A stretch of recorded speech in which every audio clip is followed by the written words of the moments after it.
You TV news में स्वागत है आप सभी दर्शकों का। मैं आपके साथ मोहम्मद यूसुफ। आज हैदराबाद के AIMIM पार्टी के बड़ी कामयाबी होने की वजह से जो महाराष्ट्र में BMC के इलेक्शन में MIM पार्टी को बड़ी तादाद में जो बहुमत लोगों ने देकर जो जिताया हुआ था, तो आज बीजापुर के डिस्ट्रिक्ट प्रेसिडेंट अल्लाह बख्श बीजापुर साहब हमारे साथ मौजूद हैं।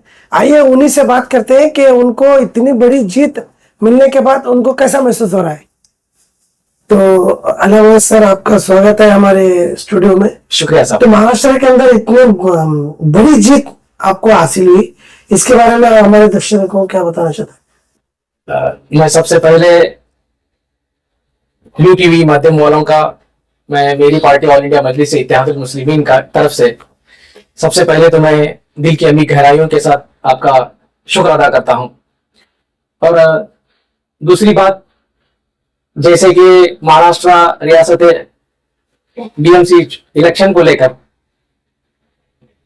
हमारे नेशनल सदर जनाब बैरिस्टर असदुद्दीन ओवैसी साहब की मेहनत और कर्नाटक के हमारे लतीफ खान पठान साहब के जिम्मेदारियों के साथ जितनी भी जिम्मेदारियां हम लोगों को दी गई, हम लोग बखुशी वहां जाकर एक तो पहली बात हम काम करें, और सबसे बड़ा हमारा दिल की अमीर गहराइयों के साथ ये खुशकिस्मती भी समझते हैं हम, और हम लोग सबसे पहले अल्लाह रब्बुल इज्जत का शुक्रगुजार भी हैं। जैसे कि आप जानते हैं कि पूरे देश में एक ऐसी ताकतवर पार्टी जो है पूरे उरूज के साथ काम कर रही है, लेकिन इसकी मुखालिफत में अगर कोई पूरी ताकत के साथ और समझदारी के साथ, सेकुलर दिमाग के साथ अगर कोई उस कम्युनल पार्टी का अगर कोई मुखालिफत करने वाला कोई कद्दावर नेता है, तो वो हमारे सदर जनाब बैरिस्टर असदुद्दीन ओवैसी साहब हैं।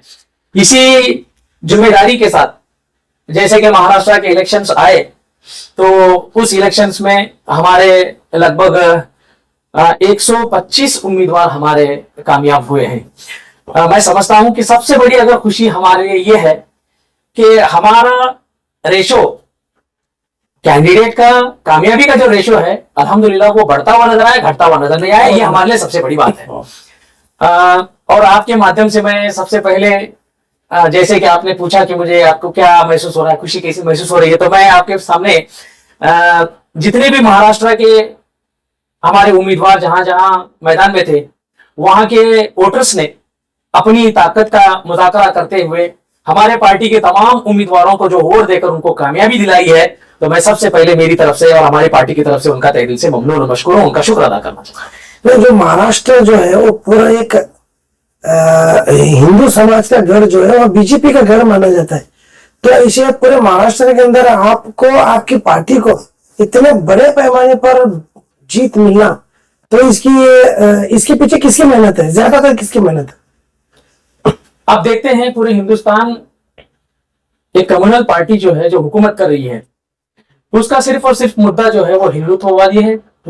और इस मुद्दे को लेकर ना तो कांग्रेस वालों के पास इतनी ताकत है कि उसकी वो मुखालिफत कर सके, और उनके पास ना इतनी समझदारी आ गई कि वो कम्युनल पार्टी के अपोजिट में वो लोग बात कर सके। उनके कुछ नेताओं का जो है, चाहे वो ED का डर हो या CID का डर हो, कुछ ना कुछ उनके दिल में खौफ होने की वजह से वो आज थोड़ा सा पुख्ता हो गए, डर उनके दिल में पैदा हो गया, तो वो किसी पार्टी का मुखालिफत करने की उनके पास सलाहियत नहीं रहेगी। तो मेरे सदर जो है बैरिस्टर असदुद्दीन ओवैसी साहब हमेशा जो है, आप देखते भी होंगे, आपके माध्यम से मैं पूरी जनता को यह बताना भी चाहता हूं कि हमारे जितने भी मुद्दे आए, चाहे वो बाबरी मस्जिद का मुद्दा हो, NRC का मुद्दा हो, ट्रिपल तलाक का मुद्दा हो, बीफ बैन का मुद्दा हो, और मॉब लिंचिंग का मुद्दा हो, मुसलमानों के रिजर्वेशन का मुद्दा हो, और बिहार के अंदर जो पसमानदा तबकात, हमारे जो बिहार रियासत के जो पसमानदा इलाके हैं, सीमांचल का जैसा इलाका है, उस इलाके की तरक्की के लिए काम न करना, और हिंदुस्तान के हर खित्ते में जो है जो सबसे ज्यादा पिछड़ी कौम है, जैसे मुसलमान है, दलित है, आदिवासी है, इनकी आवाज बनकर वो सदन में जब आवाज उठाने लगे तो यही एक ताकत है कि उसके वजह से हम लोगों को सब लोग मोहब्बत की तरह देखने लगे और मोहब्बत के साथ हमारी पार्टी को साथ देने लगे। इसी की बिना पर आज हमारी पार्टी लगभग आपको बोलना मैं खुशकिस्मती समझता हूं कि आज महाराष्ट्र में अपोजिशन पार्टी में जो है वो एमआईएम बैठने की काबिलियत बन गई। नहीं, अभी आपने बताया कि दूसरे जो पॉलिटिकल लीडर्स हैं उन्होंने या पॉलिटिकल पार्टीज हैं उनको ईडी का डर या सीबीआई सीआईडी का डर है, इसीलिए सामने वाली पार्टी के साथ मुखालिफत नहीं करते।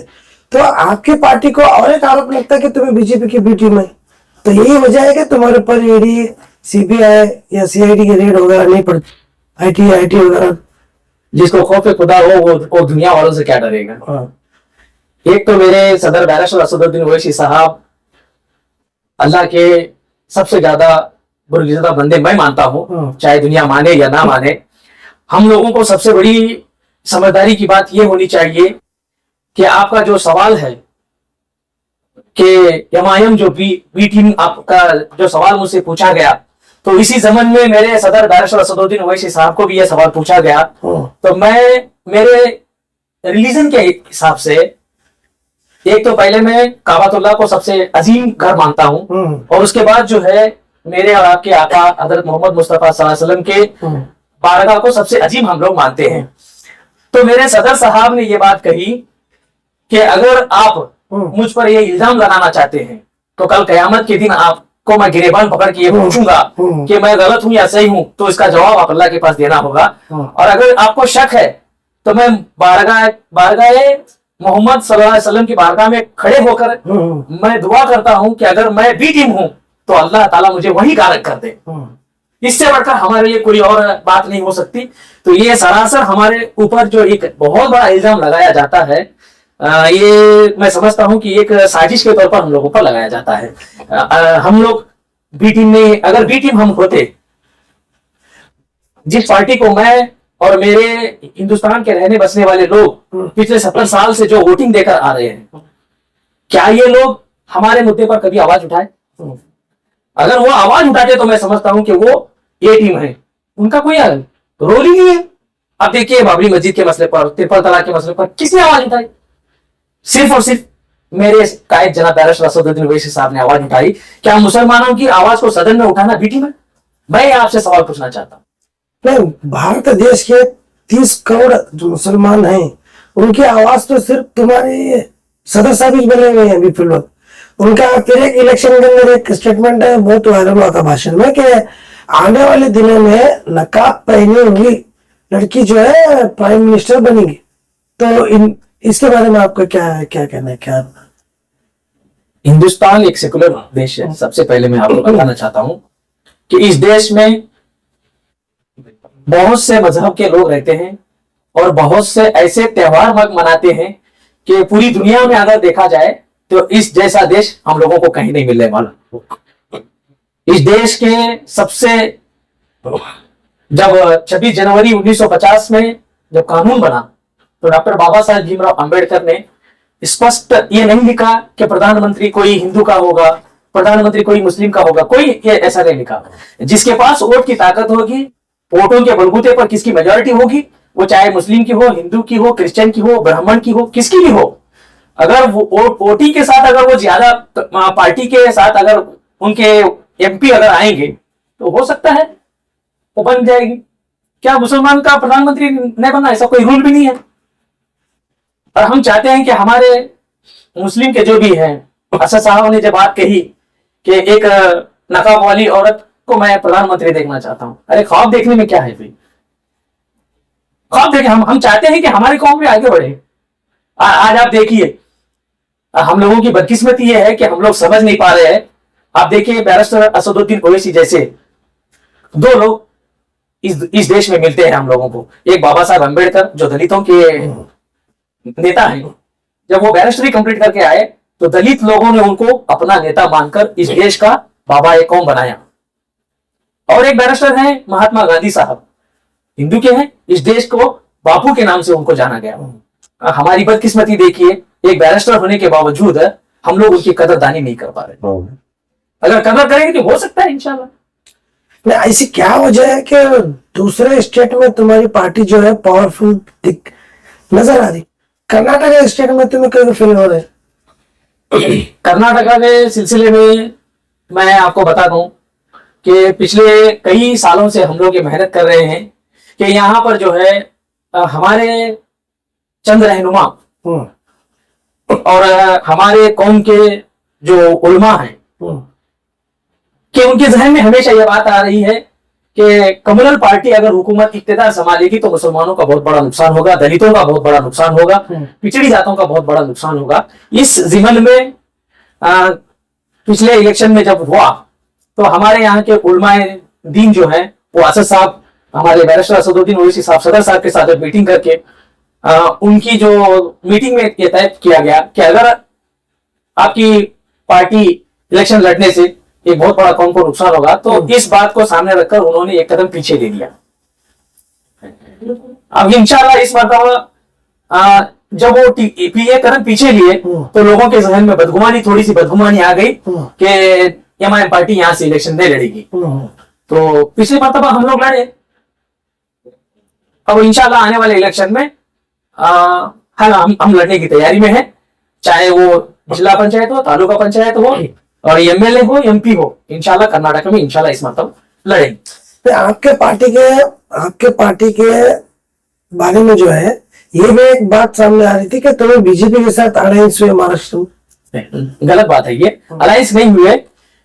एक हमारे कैंडिडेट जो है वो नॉमिनेशन किए थे वहां पर, तो उनके साथ में एक बीजेपी का जो पैनल बनता है वो पैनल के साथ में उनका नाम शुमार हुआ। तो जैसे ही नाम शुमार हुआ तो मालूम पड़ने के बाद उनको फौरन वहां से रेस्टिकेट करके पार्टी से निकाल दिया उनको, वो इंडिपेंडेंट कर गया। हमारी पार्टी के साथ कोई अलायंस नहीं हुआ।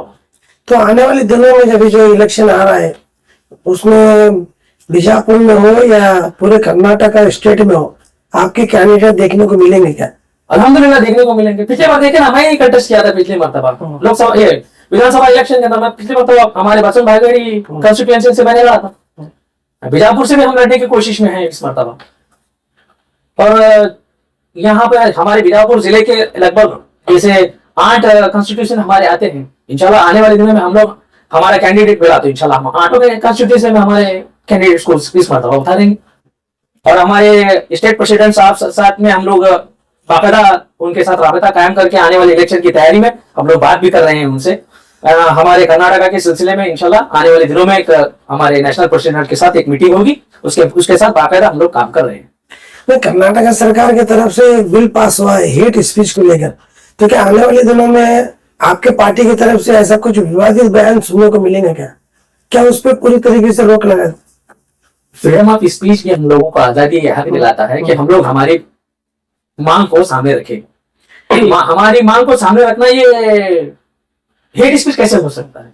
तो अब आपको मैं बता दूं, हमारे यहाँ जिस पार्टी को रियासत कर्नाटका में इस यहाँ के चीफ मिनिस्टर सिद्धरामैया साहब ने अपनी ही मुबारक जबान से ये बात कही, क्या कही? 88% मुसलमान हम लोगों को इस मरतबा वोट दिया है।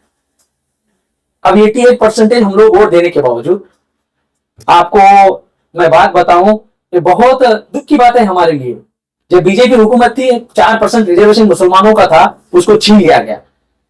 अभी इख्तियार पे रहने वाले कांग्रेस की हुकूमत वालों ने, और उसमें बाकायदा हमारे यहाँ के इंचार्ज मिनिस्टर एमबी पाटिल साहब और 2 मिनिस्टर हमारे यहाँ रहने के बावजूद, ना तो हमारे ये बीजापुर के ताल्लुक से हो, उत्तर कर्नाटक के ताल्लुक से हो, कर्नाटका के मुसलमानों के ताल्लुक से हो, कोई भी ऐसा नेता नहीं है कि जो मुसलमानों के रिजर्वेशन को बरकरार करने के लिए किसी की आवाज आज तक नहीं उठी। अब हो सकता है हम लोग आके स्टेज पे खड़े होके यहाँ की कांग्रेस की हुकूमत हमारा सही काम नहीं करी, हम लोग उसके खिलाफ में बात करेंगे तो क्या वो हेट स्पीच हो सकती है? ये अभी हमारे दर्शकों को आप क्या संदेश देना चाहते हैं और आपकी खुशी किस तरीके से जाहिर करना चाहते हैं? क्या हमारे जो भी दर्शक देख रहे हैं आने वाले दिनों में आपसे उम्मीद रख सकते हैं? मैं स्पष्ट आपके सामने एक बात बताना चाहता हूं। पिछले 70 साल से जिस पार्टी को आपने वोट दिया, आपका क्या फायदा हो गया? ये मेरा सवाल है अवाम से। लगातार आप लोग जिस पार्टी को वोट दे रहे हैं, जिस नेता को आप चुन कर ला रहे हैं, और आपके वोटों से आटो कॉन्स्टिट्यूशन में सेकंड हाईएस्ट वोट जो है वो मुसलमान के हैं, और वहां के नेता जो है खुलेआम ये बात कहते हैं कि हम लोग अगर चुनकर आए तो वो मुसलमानों के वोटों से चुनकर आ रहे हैं। वोट लेना आसान है, स्टेज पे खड़े होकर बोलना आसान है, जब मुसलमानों के मुद्दे आते हैं तो आप क्यों भाग जाते हैं? अब आप वक्फ का मसला लीजिए, यहाँ का बीजापुर का ही, यहाँ के एक लोकल एमएलए जो है उसने आवाज उठाई, उसके खिलाफ में किस कांग्रेस के लीडर ने आवाज उठाई? आप लोग ये बता दीजिए। मैं जनता से यही पूछना चाहता हूं कि मुझसे उम्मीद लगाने की बात जो आप कर रहे हैं, अरे जिन लोगों को आपने वोट दिया, जिन लोगों को मिनिस्टर बनाई आपने, उनसे क्या उम्मीद रखे आप लोग? उनसे आपको क्या फायदा हुआ? मैं सबसे पहले अवाम को यह सवाल पूछना चाहता हूं। और दूसरी बात रही उम्मीद की, जब बात आपने कही, जिस तरह आपने इन लोगों को फायदा पहुंचाने के बाद भी आपका नुकसान हो रहा है, एक मर्तबा आप लोग अपना नुकसान समझकर एमआईएम को इस मर्तबा ताकत दो। इंशाअल्लाह अज़ीम अगर हम लोग इक्तिदार पर आ जाएंगे तो मैं समझता हूं कि जितना नुकसान मुसलमानों का हुआ है, जितना नुकसान दलितों का हुआ है, जितना नुकसान पिछड़ी जातों का हुआ है, इंशाअल्लाह वो हम लोग जब इक्तिदार में आएंगे तो ये नुकसान होने नहीं देंगे। चाहे वो तालीम के सिलसिले में हो, चाहे वो डेवलपमेंट के सिलसिले में हो, चाहे वो स्किल डेवलपमेंट हो, हर चीज के डेवलपमेंट में हो। सबसे ज्यादा अगर कोई काम करेंगे तो वो इंशाल्लाह हम लोग करेंगे। तो ये थे हमारे साथ एमआईएम पार्टी के जिला अध्यक्ष अल्लाह बख्श बीजापुर साहब, जो अपने ख्याल जो है आपके सामने रखे। लेटेस्ट न्यूज अपडेट्स के लिए YouTube एक्सप्रेस को सब्सक्राइब कीजिए, साथ में बेल आइकॉन को भी क्लिक कीजिए, साथ ही साथ लाइक, शेयर और कमेंट करना ना भूलिए।